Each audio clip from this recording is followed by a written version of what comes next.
Masya Allah, tabarakallah. Permisa rahimakumullah. Masih bersama dengan kita di Amasya TV Lampung. Mari kita lanjutkan kajian pelajaran fikih kita. Masuk kepada pembahasan tentang hukum air musta'mal. Baik.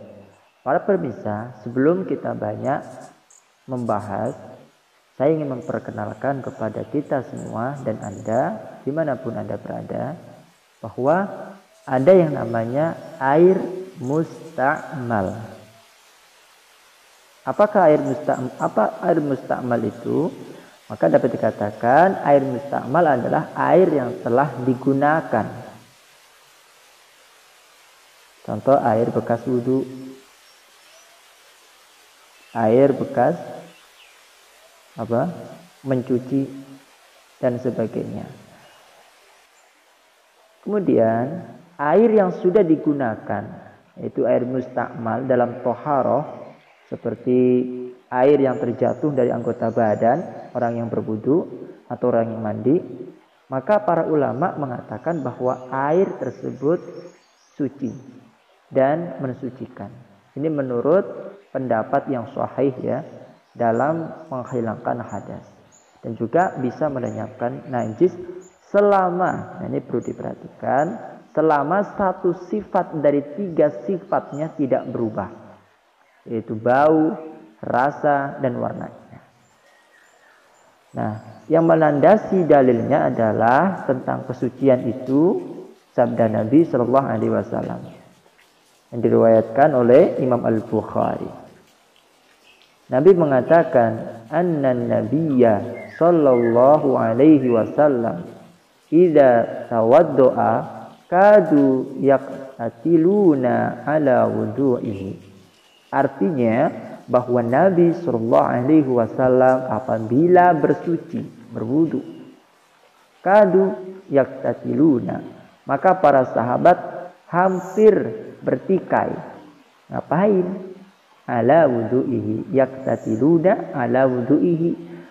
Mereka para sahabat hampir bertikai, berkelahi untuk memperebutkan bekas air wudu Nabi Shallallahu Alaihi Wasallam. Nah ini dalil. Para sahabat merebutkan bekas air wudunya Nabi. Artinya para sahabat merebutkan air musta'mal bekas Nabi Shallallahu Alaihi Wasallam berwudu. Nabi diam, berarti menunjukkan ini diperbolehkan. Gitu. Dan juga karena Nabi Shallallahu Alaihi Wasallam menuangkan air wudhunya kepada Jabir, salah satu sahabat Nabi, ketika atau saat Jabir ini sakit.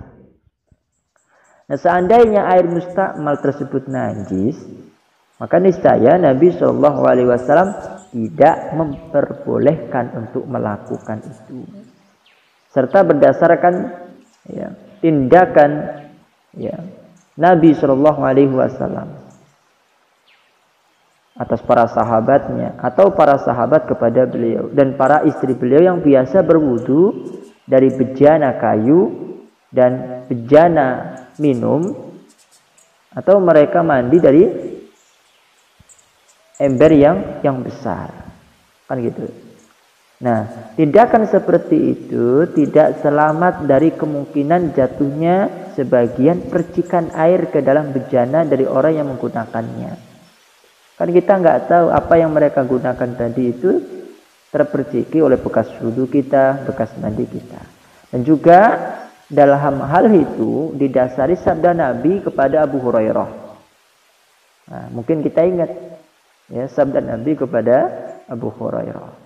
Apa kata Nabi? Innal mu'mina la yanjusu.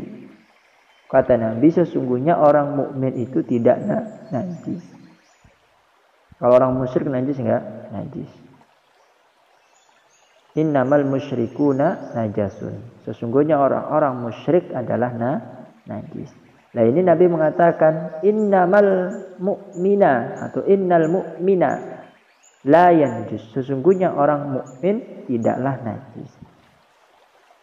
Berarti bekas-bekas wudhu atau percikan-percikan wudhu dari orang-orang yang beriman maupun wanita yang beriman yang terjatuh pada ember-ember yang akan kita bersuci dengannya, dengan air tersebut, maka hukum air mustakmalnya adalah suci dan boleh dipakai.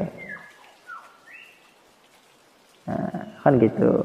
Maka ikhwatal iman yang azani Allah, hal ini menjadi bukti yang kuat dengan dalil-dalil itu secara terperinci, secara global dan secara ilmiah bahwa air mustakmal dapat digunakan untuk membuang hadas dan melenyapkan najis.